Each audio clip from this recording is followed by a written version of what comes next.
attacking world leaders right to their faces while he's supposed to be talking about peace. It really doesn't get more Donald Trump style than that.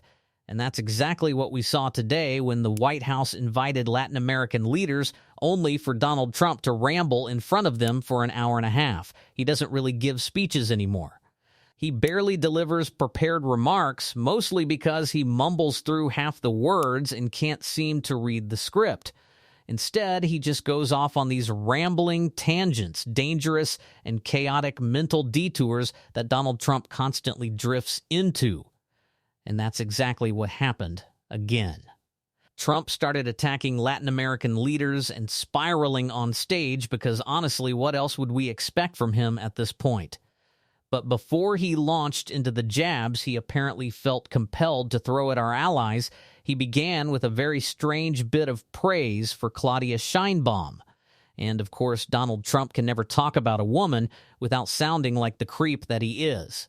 So that's where we'll start before getting to Trump's attacks, because it was just a very bizarre moment. Look, it's coming through Mexico. And I like the president very much.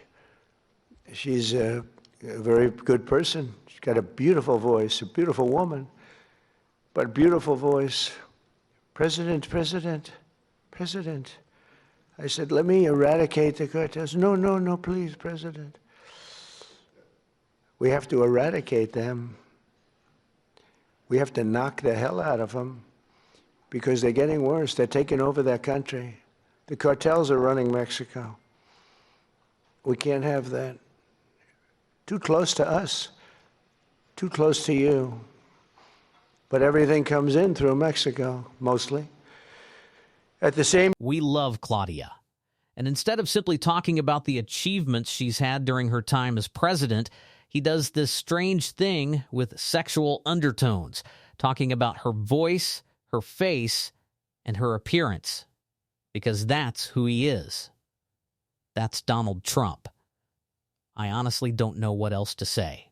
At this point, I guess that's just what we're supposed to expect, the only way Donald Trump seems capable of praising someone.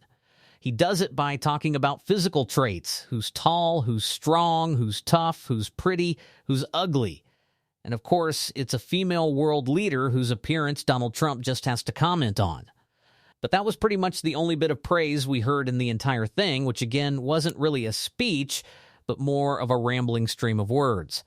Well, aside from the praise Donald Trump decided to give himself, because the man currently waging a war that seems to serve no purpose other than distracting from what's in the Epstein files and enriching himself and the military-industrial complex, decided to take a moment, not to talk about peace at a peace conference, if we can even still call it that, but to pitch a new idea for continuing his corruption, all while patting himself on the back before turning around and attacking world leaders right to their faces.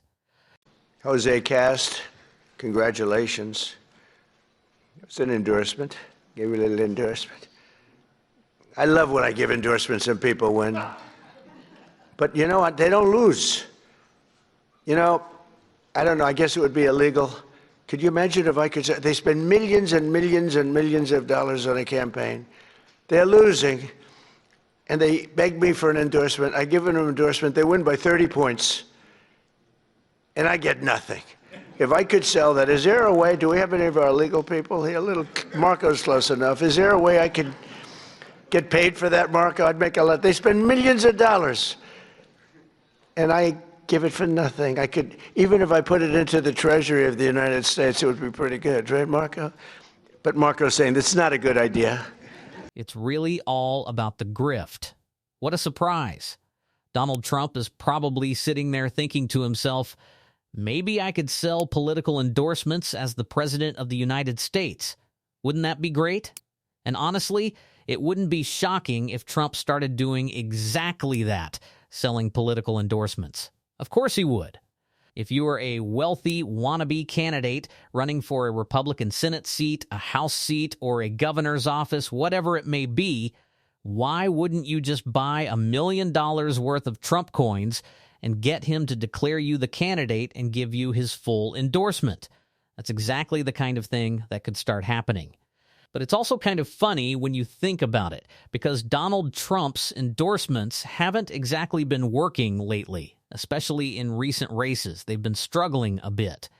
And that might be part of the reason why Trump seems so irritated, why he suddenly decided to start attacking Latin American leaders, throwing insults and jabs at them, and then doing that strange handshake routine. In the months ahead, and it's so good that we got to know so many of you. I mean, we're so many. And I'd love to get to your countries at some point. Marco loves going to your countries. He's always at one of these countries. He likes your countries the best, okay? You know, where are you? I'm in Chile.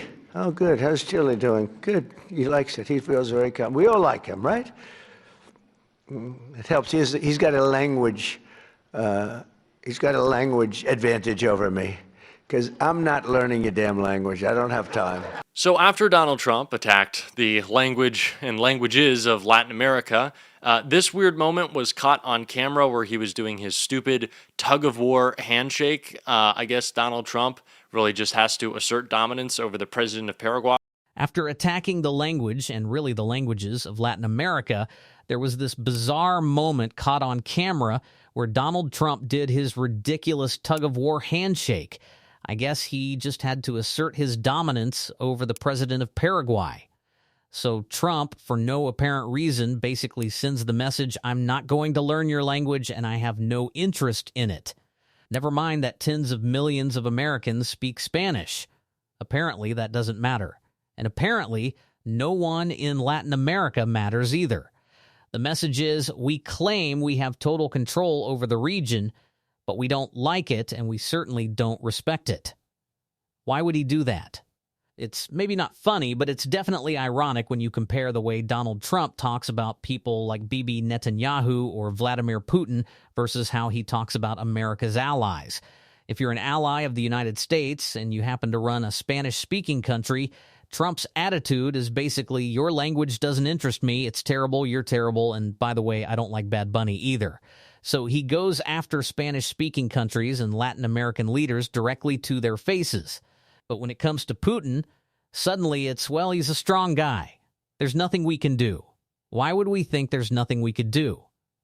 And then with Netanyahu, it's basically, well, he's essentially the real president. So let him do whatever he wants. Remember that video where Donald Trump pulled out a chair for Netanyahu? That's basically what our government looks like right now. The Trump administration in many ways is being steered by the Israeli government. Let's be honest about it. They've practically admitted that's why we're being dragged into what could become a long war with Iran. But when Trump talks about world leaders who are actually U.S. allies, he treats them like people he can push around, like they somehow owe us something. It's the same logic he uses with tariffs. They owe us. It's a debt that has to be paid. Yet when it comes to someone we're in direct conflict with, an adversary, Trump suddenly backs down. Well, there's nothing we can do. We'll just give all of Ukraine to Putin. And then it's, sure, let Bibi run the show. Another $20 billion for Israel? Why not? Let's just send him more money. Let Americans die for Israel. That's Donald Trump. That's the mindset. Except apparently when it comes to handshakes, that's when he suddenly tries to act tough. But even with Putin, it's more like rolling out the red carpet and dancing around him. Meanwhile, if you're an ally in Latin America, somewhere Trump claims the U.S. has complete control, then he has to do this weird tug-of-war handshake just to prove his dominance. And it all goes back to what I said at the beginning, the insecurities that define Donald Trump. His insecurities explain everything. If he thinks he has power over someone, he puffs himself up and tries to look big. But if he knows he's afraid, or maybe just infatuated with someone like Mr. Putin, he completely folds. So once again, speaking to Latin American leaders, Donald Trump decided to brag about the humanitarian crisis he's causing in Cuba. The man of peace at what's supposedly a peace conference. You know, Cuba's a disaster, but I've been hearing so much about Cuba. But Cuba's in its last moments of life, as it was. It'll have a great new life, but it's in its last moments of life the way it is. But our focus right now is on Iran, and we'll do that. I would say, what will you do? Take about 2 days off, Marco? No, he won't. Maybe an hour. He'll take 1 hour off, and then he'll finish up a deal on Cuba. That'll be an easy one. But it'll be the entire region that we're doing that. Many of you have come today, and they say, I hope you can take care of Cuba because you've had problems with Cuba, right? You mentioned. Donald Trump is currently trying deliberately to starve Cubans and essentially devastate the country. That's what he's actually bragging about right now. Blocking oil, blocking food, blocking water. Trump boasts about it because he and Marco Rubio want to keep toppling governments and dragging the United States deeper into conflicts that we never needed in the first place. That's the direction Donald Trump is pushing us toward.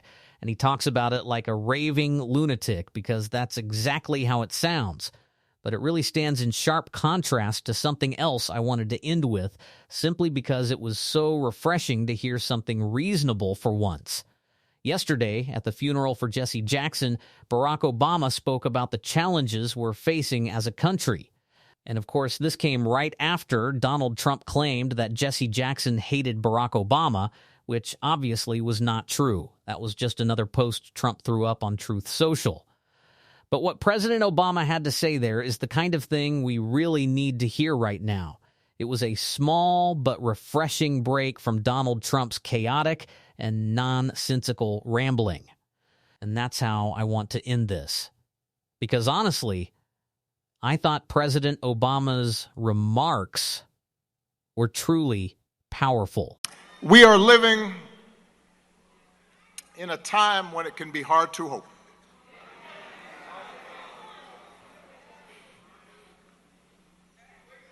Each day we wake up to some new assault on our democratic institutions. Another setback to the idea of the rule of law. An offense to common decency. Every day you wake up to things you just didn't think were possible. Each day we're told by those in high office to fear each other and to turn on each other, and that some Americans count more than others, and that some don't even count at all.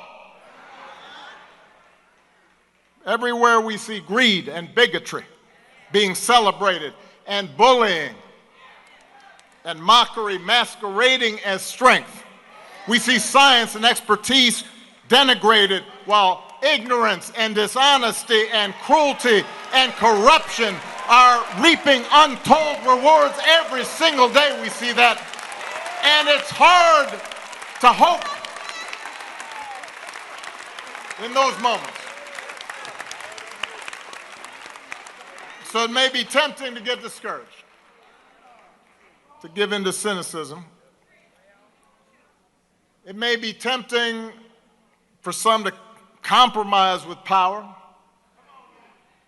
and grab what you can, or even for good people to maybe just put your head down and wait for the storm to pass. But this man,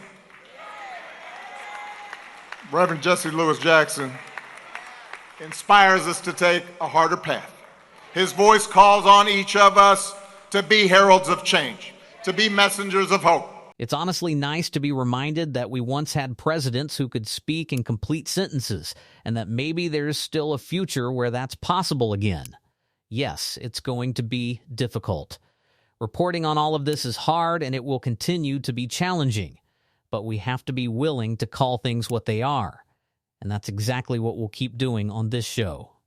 If you want to support that, even with our little hotel setup, you can always hit the subscribe button and leave a like on this video. And if you made it all the way to the end, drop a blue heart in the comments. Keep fighting, everyone. Don't let anyone silence you. Until next time, I'm telling you.